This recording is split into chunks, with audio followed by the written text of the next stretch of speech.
If you had seen her the way I did that day, you would never have called her a poor village girl. You would have called her a queen. I am about to tell you the story that changed my life forever, a story hidden behind the dusty fields of Olorun village, where sometimes the poorest faces carry the richest hearts. I remember the first time I saw her. The sun was harsh that afternoon, beating down on our small market in Olorun, the village where I was born and raised. Dust floated in the air like old spirits, and the smells of roasted yam and palm oil thickened the heat. I was sitting by the old baobab tree, lazily tying some raffia baskets to sell, when I noticed her, a thin girl, maybe 15, her clothes faded, her slippers broken, carrying a basket of firewood on her delicate head. She walked differently from the others, even with the burden of the wood, even with the dust clinging to her legs. There was something regal about her. Her chin was lifted, her eyes did not dart around like a beaten dog's. They were steady strong. "Who is she?" I asked Mama Risikat, the old woman selling tomatoes beside me. "That one?" Mama laughed without looking up. "That's Aduke, Tay the woodcutter's daughter. Poor thing. Her father drinks more than he chops, beats her for every coin she brings home." I watched Aduke walk into the crowd, unnoticed, uncelebrated, but in my heart something stirred. I saw a queen. Days passed. Every afternoon, I sat by the baobab, pretending to weave baskets just to see Aduke pass. I noticed things others didn't.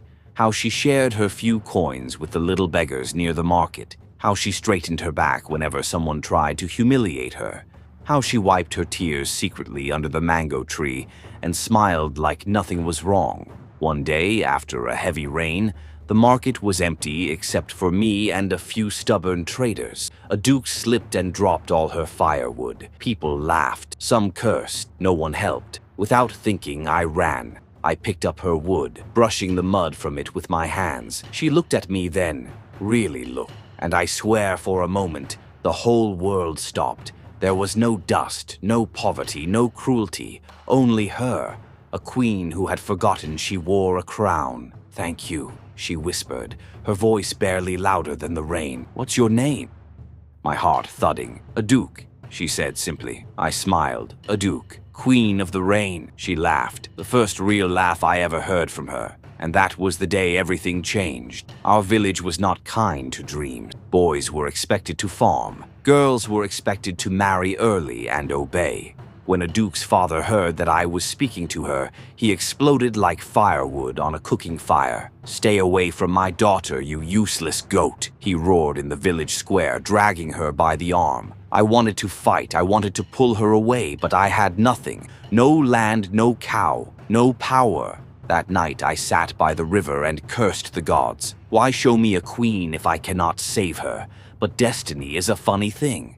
The next morning, an announcement rocked the village. The town's big landlord, Baba Adefemi, was looking for house helpers in the city. He needed strong, hard-working girls, good pay, better life. It was Aduke's chance. I ran to her hut before sunrise. I found her sitting outside, her knees bruised, her eyes swollen. She had been beaten again, but when she saw me, she straightened her back like always. "Aduke," I said, breathless, "you must go to the city. You must escape." At first, she shook her head.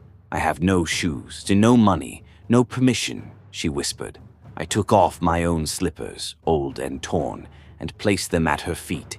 "You have shoes now," I said. She wept then, silent tears, the kind that carry years of pain. I wiped them away and said, "Even queens need help sometimes." Before noon, Aduke stood in line with other girls, her head high, my slippers on her feet. When Baba Adefemi's men came to choose, they ignored the prettier, richer girls. They chose Aduke, because even under dusty clothes, a queen shines. A year passed, 2 years. The market changed. New faces came. The baobab tree grew fatter. Older, I waited, sometimes doubting, sometimes praying.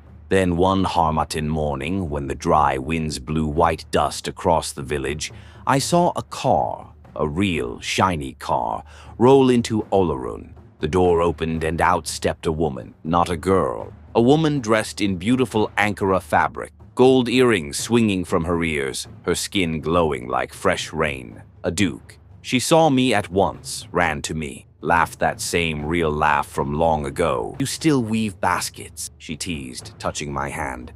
"Only waiting for my queen," I whispered. She smiled and, before the whole market, she took my hand and said, "Then your wait is over. Some people only see what is on the surface. Dust, rags, scars.